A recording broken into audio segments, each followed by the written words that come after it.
Oh dear. Your call, please.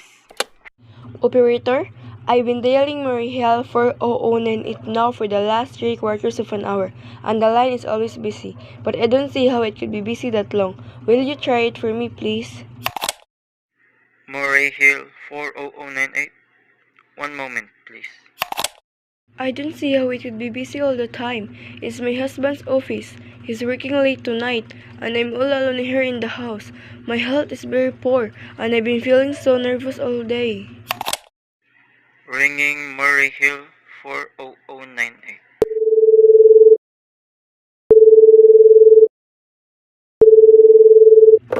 Hello? Hello? Hello? Hello. Hello, George. Yes, sir. Oh, hello. What number is this, please? We have heard from our client. He says the coast is clear for tonight. Yes, sir. Where are you now? In a phone booth.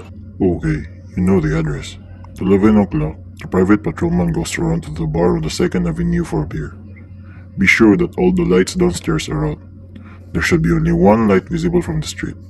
At 11:15, a subway train crosses the bridge. It makes a noise in case her window is open and she should scream. Okay, I understand. Make it quick, as little blood as possible. Our client does not wish to make her suffer long. A knife, sir? Okay. Yes, a knife will be okay. And remember, remove the rings and bracelets and the jewelry in the bureau drawer. Our client wishes to make it look like a simple robbery. Okay, I get it. Oh, how awful! How unspeakably! Your call, please. Operator, I've just been cut off. I'm sorry, madam. What number were you calling? Why? It was supposed to be Murray Hill 4098, but it wasn't. Some wires must have crossed. I was cut into a wrong number, and I've just heard the most dreadful thing. A murder, and operator, you'll simply have to retrace that call at once. I beg your pardon? Madam, I don't quite... Oh, I knew it was a wrong number and had no business listening. But these two men, they were cold-blooded fiends. Some poor innocent woman who was all alone in a house near a bridge, and we've got to stop them. We've got to.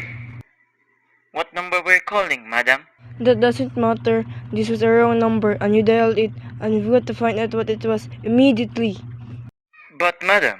Oh, why are you so stupid? Look, it was obviously a case of some little slip of the finger. I told you to try Murray Hill 4098 for me. You dialed it, but your finger must have slipped, and I was connected with some other number, and I could hear him, but he couldn't hear me. Now, I simply fail to see why you couldn't make the same mistake again, on purpose, why you couldn't try to dial Murray Hill 4098 in the same curious sort of way. Murray Hill 4098? I will try to get it for you, madam. Thank you. I am sorry. Murray Hill 4098 is busy. Operator? Operator? Yes, madam? You didn't try to get that wrong number at all. I asked explicitly, and all you did was dial correctly. I am sorry. What number were you calling? Can't you, for once, forget what number I was calling and do something specific? Now I want to trace that call. It's my civic duty. It's your civic duty to trace that call and to apprehend those dangerous killers. And if you want, I will connect you with the chief operator. This is the chief operator. Chef Operator, I want you to trace a call, a telephone call, immediately. I don't know where it came from or who was making it, but it's absolutely necessary that it be tracked down, because it was about a murder. Yes, a terrible cold-blooded murder of a poor innocent woman, tonight at 11:15. I see. Can you trace it for me? Can you track down those men? It depends, madam. Depends on what? It depends on whether the call is still going on. If it's a live call, we can trace it on the equipment. If it is disconnected, we can't. Disconnected. Only if the parties stop talking to each other. Oh, but of course they must have stopped talking to each other by now. That was at least 5 minutes ago, and they didn't sound like the type who would make a long call. Well, I can try tracing it. Now, what is your name, madam? Mrs. Stevenson, Mrs. Albert Stevenson. But listen, And your Plaza 42295. But if you go on wasting all this time. And what is your reason for wanting this call traced? My reason? Well, for heaven's sake, isn't it obvious? I overheard two men, they're killers. They're planning to murder this woman. It's a matter for the police. Have you told the police? No, how could I? You're making this check into a private call purely as a private individual? Yes, but meanwhile... Well, Mrs. Stevenson, I seriously doubt whether we could make this check for you at this time just on your say-so as a private individual. We'd have to have something more official. Oh, for heaven's sake. You mean to tell me I can report a murder without getting tied up in all this red tape?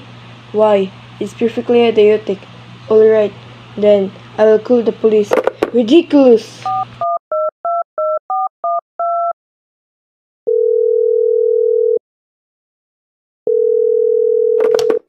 Your call, please. The police department, please.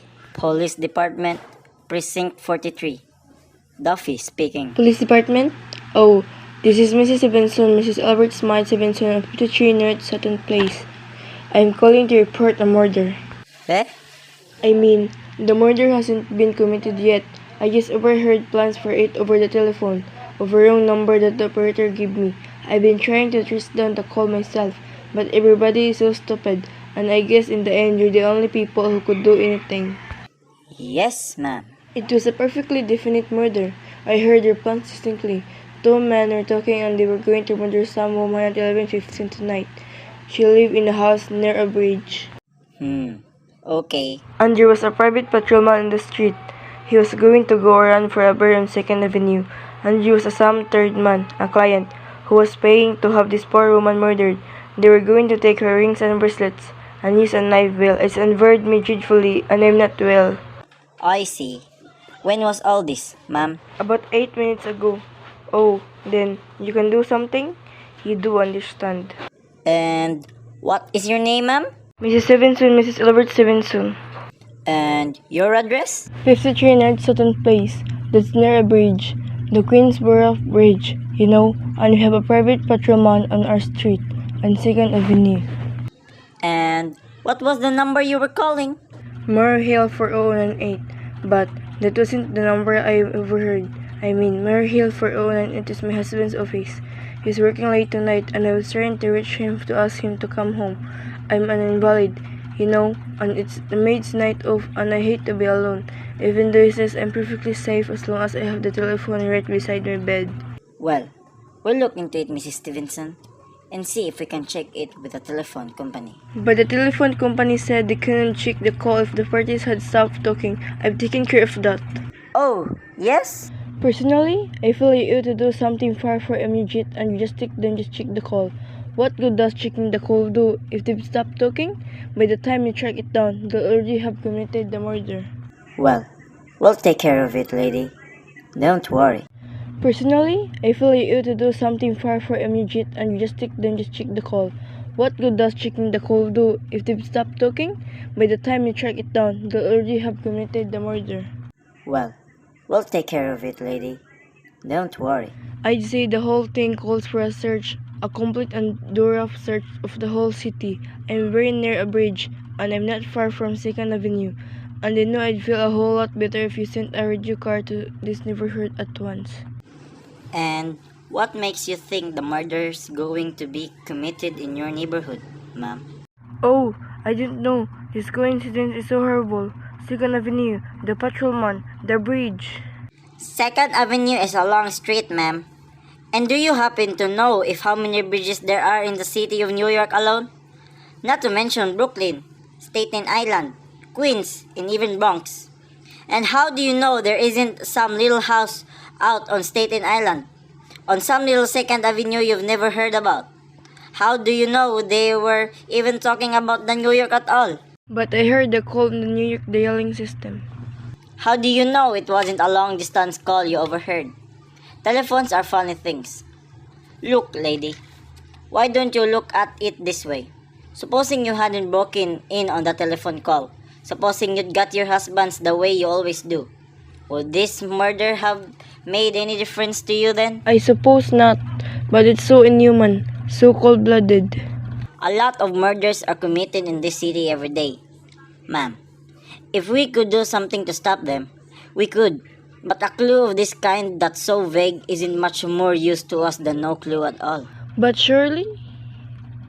Unless, of course, you have some reason for thinking this call is phony, and that someone may be planning to murder you? Me? Oh no, I hardly think so. I mean, why should anybody? I'm alone all day and night. I see nobody except my maid Eloise.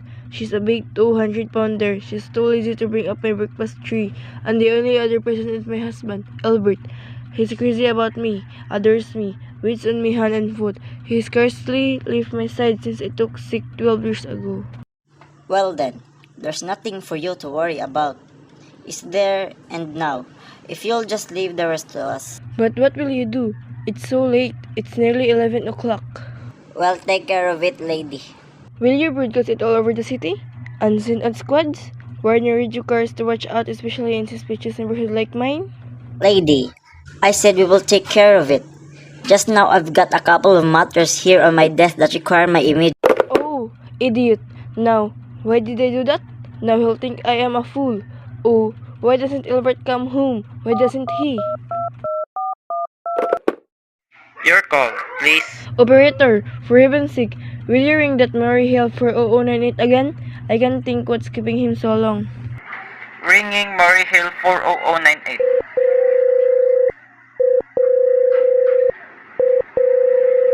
The line is busy. Shall I can't hear it. You don't have to tell me. I know it's busy. If I could only get out of this bed for a little while. If I could get a breath of fresh air or just lean out the window and see the street. Hello? Albert? Hello? Hello? Hello? Oh, what's the matter with this phone? Hello? Hello? Hello? Hello? Oh, for heaven's sake, who is this? Hello? Hello? Hello?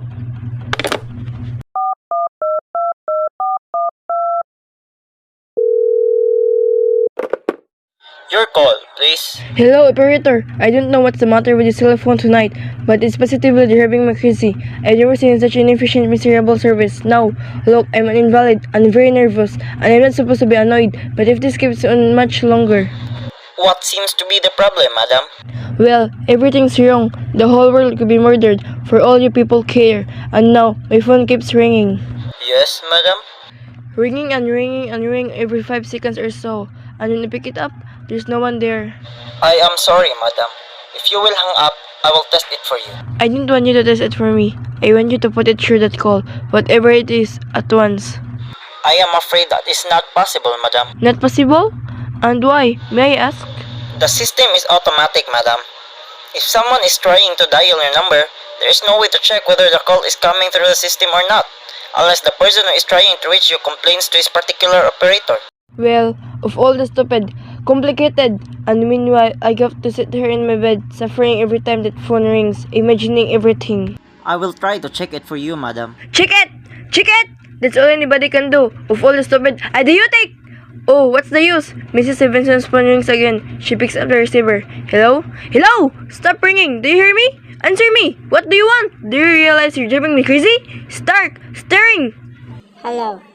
Is this Plaza 42295? Yes. Yes. This is Plaza 42295.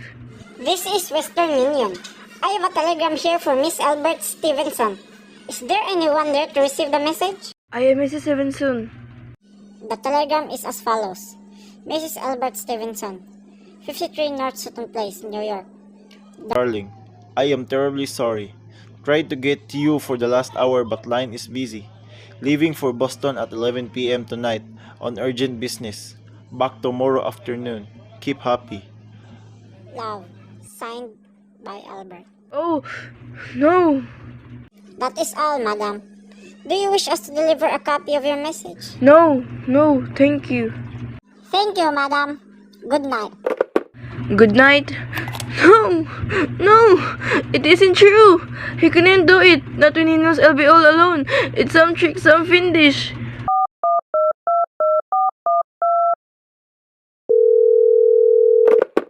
Your call, please. Operator, try that Murray Hill 40098 number for me just once more, please.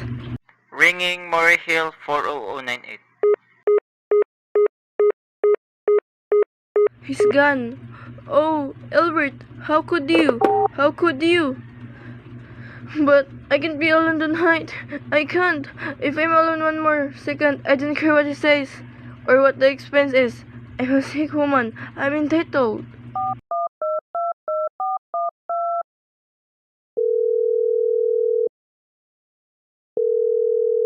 Hello, this is information.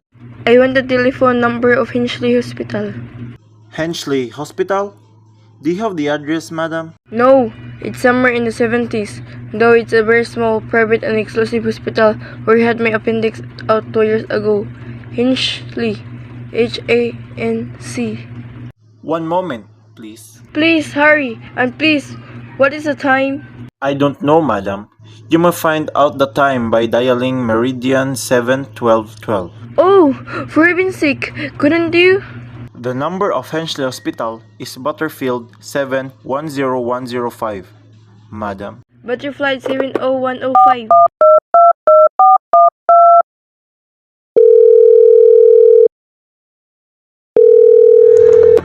Hinchley Hospital, good evening. Nurses Registry.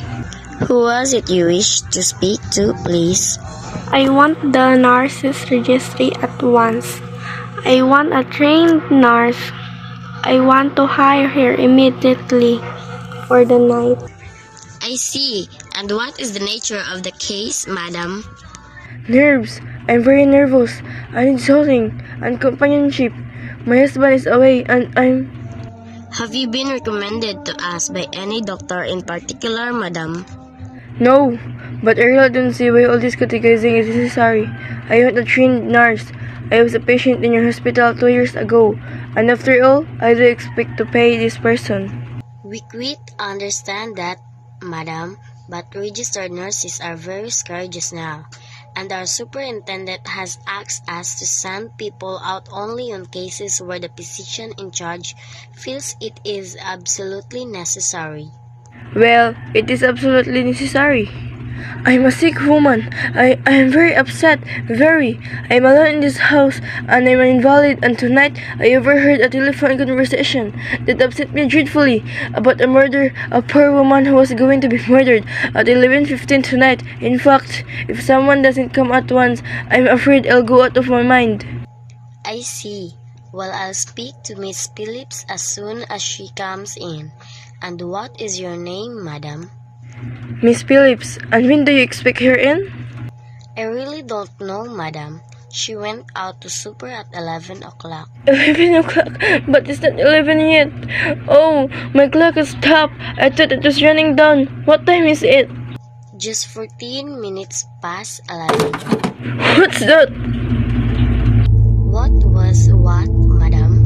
That clicked just now in my own telephone, as though someone had lifted the receiver of the hook of the extension phone downstairs. I didn't hear it, madam. Now about this. But I did. There's someone in this house. Someone downstairs in the kitchen, and they're listening to me now. They're...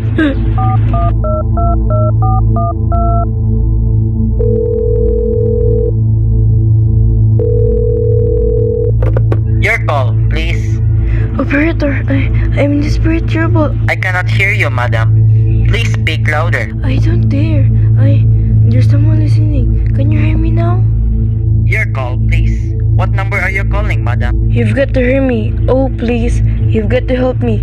There's someone in this house. Someone who's going to murder me. And you've got to get in touch with the... Oh, there it is. He's put it down. He's put down the extension. He's coming. He's coming. Up the stairs. Give me the police department. The police. Ringing the police department.